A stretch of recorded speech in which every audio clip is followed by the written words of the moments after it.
hear him? Stones would shout out. I used to not ever believe in stuff like that, but I'm not so sure anymore. I wonder if what he said was true. I'm sorry, we haven't been introduced. Hello, my name's Ben, Ben Bar Joseph. This is my shop that we're in right now. Let me tell you about it a little bit. I live in this place called Bethphage. Bethphage is just, you don't know where it is, it's just a couple miles, couple kilometers east of Jerusalem. In fact, it's sort of one of those towns that people stop in to get stuff on their way up to Jerusalem. Right? Whether it's stuff for worship or stuff for business or whatever, we're one of those kind of towns. And this is my home. I've lived here my entire life. My parents lived here, my ancestors lived here. This is my home. What do? Well, you're in my shop. I own a little tiny store that sells mostly fruit and things like that. But what we're really known for is our figs. People from all over this community and all over the region actually come to my shop to get Ben's figs, because I know where to find them.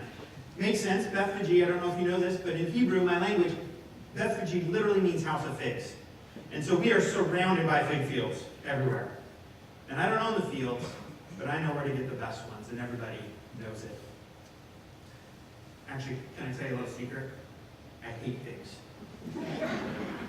Too many throughout my life. But don't tell my partners that. Don't tell my business partners that. Would probably freak them out.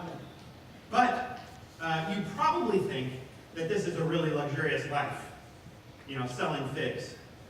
I'm just kidding. You know it's not, right? It's hard. It's hard to be a poor fig seller.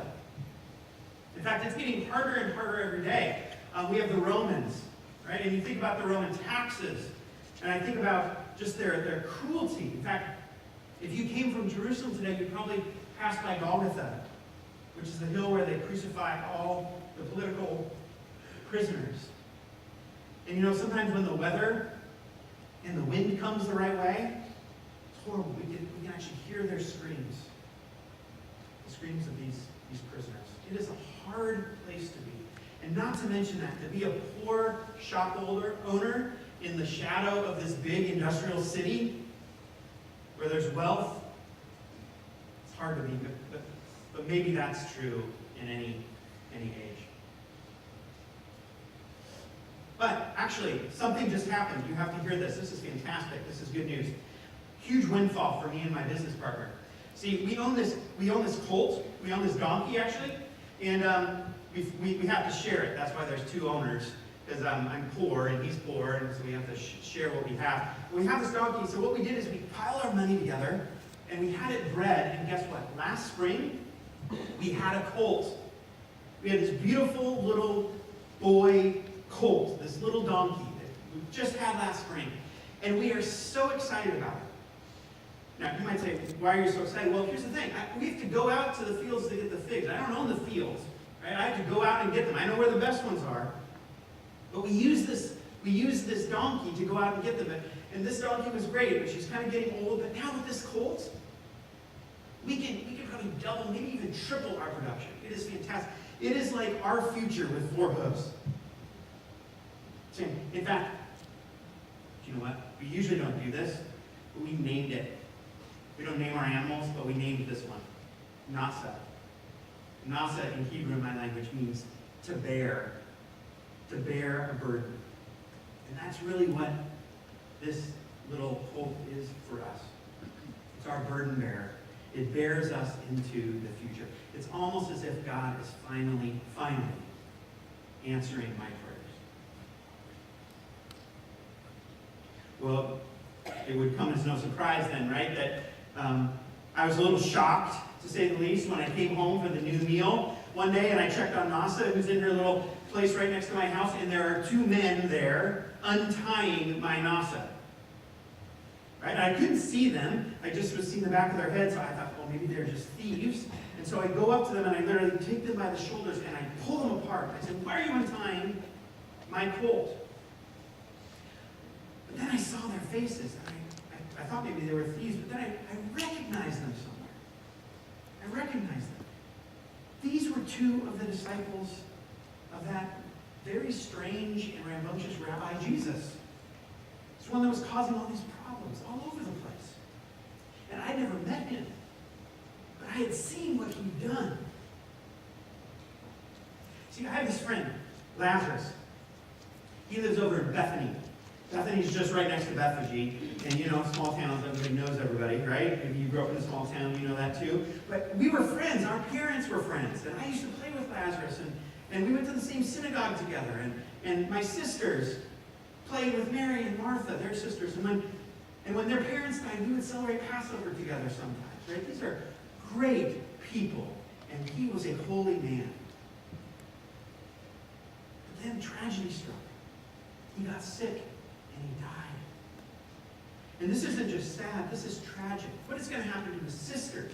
Right? They have no children. Right? There's no one to inherit their property. How is this going to happen? Why does God let things like this happen?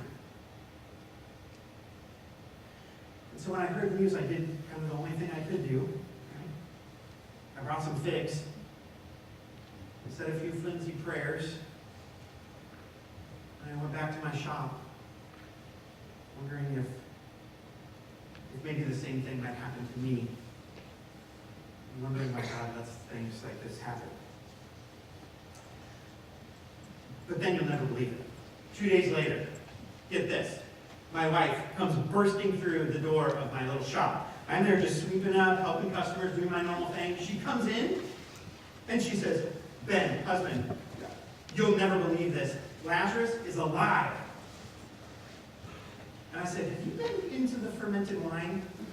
And she said, no, of course, nothing like that. She was giggling. She said, I'm not kidding you. He's alive. You have to come see this. Close the door to the shop, run down to Lazarus' house, and lo and behold, who is sitting there but my friend Lazarus, eating my figs, stinking to high heaven. I mean, he'd been dead for a few days. Right? And I heard the story. I couldn't believe it. See, this Jesus, this rabbi, was in front of theirs. And apparently he came to the tomb after he'd been dead, and he said, take the rock away, which is ludicrous because of the decay that's going on. But that's what he said. And then he basically commanded Lazarus to come out of that grave. He said, Lazarus, come out. And you know what, Lazarus? He did. It was like he was just taking a nap. He stunk. And he was hungry. But he was alive. You know, our scriptures tell us that there are others who have raised people from the dead. Prophet Elisha, for example. But this is the first time I'd ever seen it for myself. And what was really impressive to me, what I thought about this Jesus didn't only know God, but it seemed like this Jesus had command, was Lord over life and death, it seems, and life again.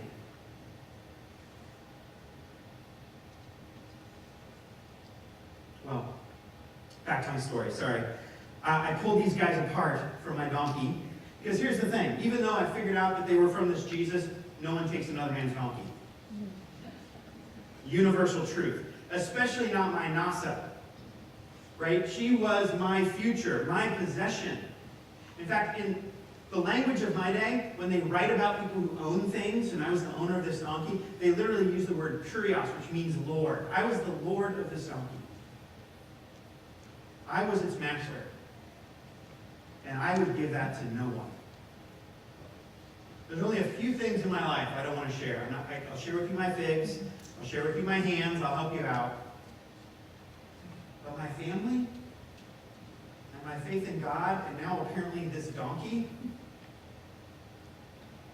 they were mine. And I would not give them to any other man. Which, as I said it, it seemed a little weird. Have you ever done that? Have you ever said something and then in the instant you're like, oh my gosh, do I really think that? Because what it seemed like to me is I'm saying to them, hey, I'm the Lord of this donkey, You cannot take it. But then all of a sudden I think to myself, am I that donkey's Lord, or is that donkey the Lord over me? Has that ever happened to you? Have you ever owned something that ends up owning you? Something that you hold so dear that all of a sudden it takes up so much space in you because it's a symbol of you, of your power, your possessions, or your future, and all of a sudden it does not serve you, but you start to serve it. Such as this thing that was a gift now becomes a burden, and this thing that was holy now becomes this hindrance to my life. And in an instant, when I said it, I wondered if that was true.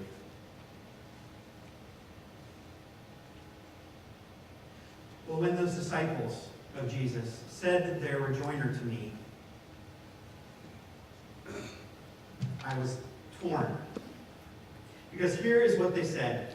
They said these words, just 4 words, I'll never forget them, and it was almost like they had rehearsed them or maybe even fed to them. In fact, I thought about it afterwards. I bet you this Jesus told them exactly what to say. And this is what they said. When I said, why are you untying this colt, my colt? They said to me, the Lord needs it.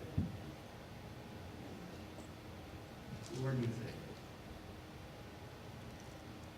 And in an instant, I knew what they meant. You see, I thought I was the Lord of this donkey. I thought I was the Lord of my future. I thought that I was the Lord of this thing that was a gift of God that now was in my hands, that I was the master of. And yet what I heard Jesus saying through them is that there is a much greater Lord out there. Our psalmist says in Psalm 50 that the Lord owns a cattle on 1,000 hills. And I couldn't help but think that it also was in a donkey too. The reality is it was on loan to me. I thought I was its Lord, but it was on loan to me. And now its true Lord needed it back. And I know it sounds crazy. And I don't know if it was the way they said it, or the reverence they said it with, or maybe just God's Spirit saying something, but I came to this realization that this burden bearer was not my burden bearer, but it was mine to share. And so I gave it to them. I had no idea what they were going to do with it. I had no idea if I would get it back. I had no idea how I was going to tell my business partner. But I gave it. Because it seems to me that the man who was Lord over life and death, the man who raised my friend Lazarus from the dead, could do a better job with it than me. Well, that was the morning. That afternoon, it gets better. All of a sudden, I'm in my shop. All of a sudden, I see all these people running by. They're running out to the main street that goes to the Mount of Olives and onto Jerusalem. And I go outside and I stop them and say, what's going on? And they said, he's here, he's here. And all these people are running by with these blankets and these palm branches, which in my culture and time is a symbol of peace and victory. And so I go out to the street, and what do I see but this Jesus riding my Nasa?